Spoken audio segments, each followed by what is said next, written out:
Ndị be anyị ekenekwa m n'ọzọ n'ụbọchị nke taata. Aka m bụkwa ọbụ m na-eme onye na-agbasozi na kripto n'asụsụ Igbo. Ama na taa na-aga ọfụma. N'ụbọchị nke taata achọrọ m ịkụziri anyị ihe ị kwesịrị ị na-eme, ihe ị kwesịrị ime na ọ bụrụ na ị chọọ ị na-emeri ọfụma na cryptocurrency. If you want to be winning more in crypto, ihe a bụ ihe ị kwesịrị ị na-eme. Ịma na ị na-anya na cryptocurrency, ọtụtụ n'ime anyị ekwetabeghị na kripto na-enye ego. Ọtụtụ n'ime anyị ekwetabeghị na ihe niile testimony niile anyị na-enye maka kripto bụ eziokwu. Ma anyị na ọtụtụ n'ime anyị ekwetago, mana ha anaghị emeri dịka otu ha si wee chọọ. Ya bụ, ọ bụrụ na iso n'otu ụzọ na ndị na-enwe ụdịka ngụgụ a, ihe bụ ihe ị ga-eme. Mana tupu anyị agaba n'elu, ama m na ị ka na-amaghị your Coingecko candidates. Ọ bụ na ị na-anya na efu na nka na mine my own. Dịka ọ dị ugbu a, enwetago m ebe 7,000 something. Ọ bụ na ị naghị amaghị your own, ọ bụ na ị na-anya na my, just go to your Play Store or Apple Store, download Coingecko. Ibido na-amaghị ihe a bụ ihe nwee feature. Ọ bụ na ị na-anya afụ things ị nwere ike iji nwee wee, ya niile bụ ihe ị nwere ike iji nwee wee go. And otu o si aga ugbu, o nwere ike these candies nwere ike ịbụ their coin n'oge na-adịla anya. Mana ihe ị ga-ama bụ na kandi a bịa bụrụ ihe ị kwesịrị iji wee gụọ egwu. N'ịkọ n'ubi onye anyị bịara, kedu ihe ị kwesịrị ime na ọ bụrụ na ị chọọ ị na-emeri karịa ka ị si emeri ugbu a dịka onye nọ na cryptocurrency, onye na-eme ihe cryptocurrency? Dịka nsikọwa bụ na mbụ, na ọtụtụ n'ime anyị anaghị enwetite ihe niile ha chọrọ inweta. Mana ọ bụ na ime ihe ndị a niile na-agwala ugbu a, ị ga-enwetaliri ihe ndị a niile ị chọrọ. Nke mbụ bụ, don't ignore the FOD. Abịa na FOD bụ fear, uncertainty and doubt. Ya bụ egwu, ihe ịdịghị ọchọ, ihe ịma na ọ ga-eme ka ọ gaghị eme, na isi na ihe a ihe emeliriri. Ọ bụ na ị na-anya ịfụ na oge ifuru na ị na-enwe FOD about a particular project, oge ị na-enwe FOD maka otu project maọbụ nke ọzọ, agbachikwana nkịtị. Ihe ị ga-eme bụ ịgba mbọ fụ na ị ga-nyocha mara na ihe ndị a ị na-enwe maka ya eziokwu. Ọ bụrụ na ị meghị n'ahịa, mara na ikekwa ọ bụrụ na ihe ndị ahụ ị na-enwe bụ asị, ikekwa ọ bụrụ na ihe ndị ahụ ị na-eme bụ eziokwu. Ya bụ ihe ndị ahụ abụ melu. Ọ bụrụ na inyochaghị enyocha, efu na ihe ọzọ ị ga-eme, ọ bụrụ na ị nwere ike ime ya, efu na ị ga-enwe mperi n'ihe ahụ ị ga-enwe. Nke abụọ bụ study cognitive biases. Ọ bụrụ na cognitive biases, ị na-anya efu na cognitive biases bụ ihe ụfọdụ n'ihe ndị na-egosi ndụ anyị na-ebi kwa ụbọchị. Ụfọdụ n'ime ịmatụ n'ime cognitive biases bụ efu na ụfọdụ n'ime anyị abụ, ọ bụrụ na anyị chọọ imeke any decision, anyị na-emeke decision based on ihe melu, ya ihe just emepụ. That is decency bias. O nwere ọtụtụ bụ cognitive biases enwe. Ihe ndị a ka ọ ya bụ ị ga gụọ ọfụma, ịghọta nke ị na-enwe, mara ka ị esi wee sobie. Nke ịtọ bụ keep buying blue chips. Kedu ihe bụ blue chips? Blue chips bụ ihe ndị ama na emere enu emere ana na ha ga-adịrịrị na cryptocurrency. Ịma atụ bụ Bitcoin, ịma atụ bụ Ethereum. Ịbụọ na abụọ bụ ihe ndị nwere ike ịgwanwe obu blue chips dịka ọ dị ugbu a. Ya bụ ihe ndị a bụ ihe ị kwesịrị ị na-ego.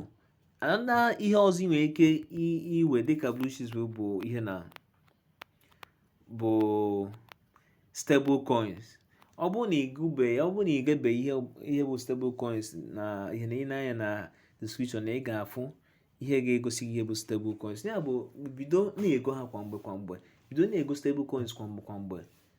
Ya bụ ka o wee nyere gị aka ị na-abanye market oge ọbụla ị chọrọ. Nke ọzọ na-eso ya bụ iwelu uru gị oge ọbụla ị nọ na profit. Ọtụtụ ihe na-eme ndị mmadụ na cryptocurrency bụ na ha anaghị ekwe ewelu uru ha.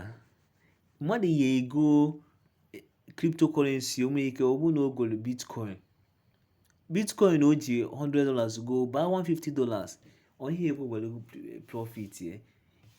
Profit ikweghị ewe ọmpa gị nwe bitcoin, ihe agba mbọ fụ na ị na-ewere profit oge ọbụla ị gbagoro ya, oge ọbụla ị nọ igbo, oge ọbụla ịfụ na ị nọ na profit, take some profit. Maka na ihe ị bịara ebe a bụ for money. Ị bịaghị ịnụ bitcoin mgbe nke ị bịara ime ihe na esesụkwa na ebu ndị na-achọ ha mee investment a hapụ ya ihe dịka ahịa bụ ahịa atọ maọbụ ahịa nọ, nke ha dịwaga iche. Mana ọ bụrụ na ị chọrọ ị na-ewin more na crypto, when you are up, take profit. Take profit when you are up. Nke ọzọ bụ size your bet appropriately. Ọtụtụ n'ime anyị abụọ na-apụta nnọọ afọ ha sị ha na akọ ya na-eme ọfụma, aja ọsọ tụkabụ ya ego, anyị ha ama na ego anyị kwesịrị ị na-etinye ebe a na ọ bụ ihe kwesịrị ekwesị na a ga-etinye.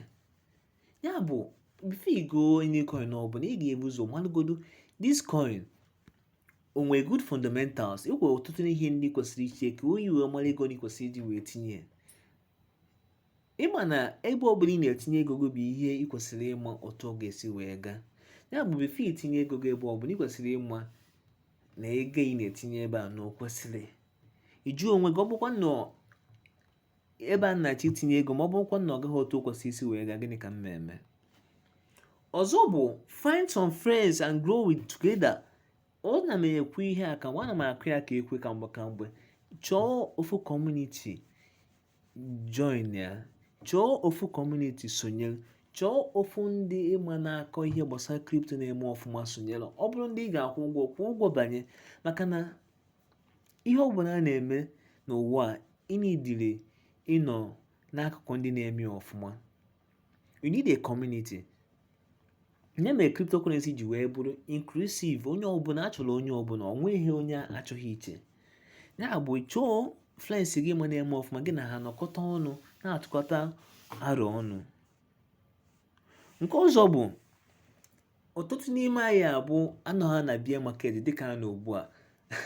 Onwezighị gbasara crypto dị gbasara ha chefuzie na oge dịka ugbu a bụ oge eji enwe crypto millionaires, oge eji enwe crypto billionaires. Ọ bụrụ na anọ na bear market, abịakwa na agbahapụ crypto si mba na onwezighị gbasara gị na crypto. Ọ bụrụ na iso na ya bụ sọsọ oge ha ji ego cryptocurrency bụ oge cryptocurrency na-arị, crypto na-arị ha gube. Ị naghị emeta. Ya bụ ọ bụrụ na anọ na bear market dịka ọ dị ugbu a, ị na-anya efu na ọtụtụ coins dara gbaa afọ na ana, ọ na ọtụtụ na-aka na-ada na-ebinite. Mana kịta bụ oge eji ego crypto. Kịta bụ oge eji amụ ọtụtụ ihe ị kwesịrị ịmụta na cryptocurrency. Ya bụ ọ bụrụ na nọ na bear market, anyị atọhapụkwa na crypto si na ị naghị emezi mba. Anọ na bear market, gbaa mbọ fụ na ị na-eme ihe ị kwesịrị ime. Ya bụ ịmalụ coins ndị ahụ ịma na-amasị gị, coins ndị ahụ ọ na-ewute bugu ha na inwekwa mgbe ahụ ha nọ n'elu. Kịta ka ị ga-eme ihe a na-akpọ fundamental analysis, mana na ọ ka dịrị gị mma ịbanye n'ime ha. Ọzọ nke ịbụ na-abụghị nke ikpeazụ, mana tupu m kwuo nke a, ama m na-efu gị mana biko gbaa mbọ fụ na subscribe to my channel, on notification button, like one this video, comment ka iwe na-akwado ihe a na-eme. Nke ikpeazụ bụ ị ga-agba mbọ na-amụ ihe ọbụla ị na-eme. Ị ga-agba mbọ na-afụ na ị na-abawanye n'ihe ọbụla ị na-eme. Ya bụ ị ga-agba mbọ fụ na ị na-amụta, na-etinye ndị nwere enwe ka ị wee dị mmadụ karịa ka ị dị na mbụ. Ihe ndị a niile nwa gị bụ ihe ọ ga-abịa ime. O nweghị nnata gị ka ị hapụ ị na-eme ọfụma na cryptocurrency. Ihe ndị a ime ya ọ ga-abalụ gị ka ọ dịkwala unu na mma, dịka nchịkọwa na ihe niile ọ ga-abịa ime ọ baalụ gị uru na cryptocurrency. Biko gbaa mbọ fụ na ị na-esonyere m, gbanye notification button. Ya bụ oge ọbụla ndị ọpụ vidio ka ị na-enweta ya gazie.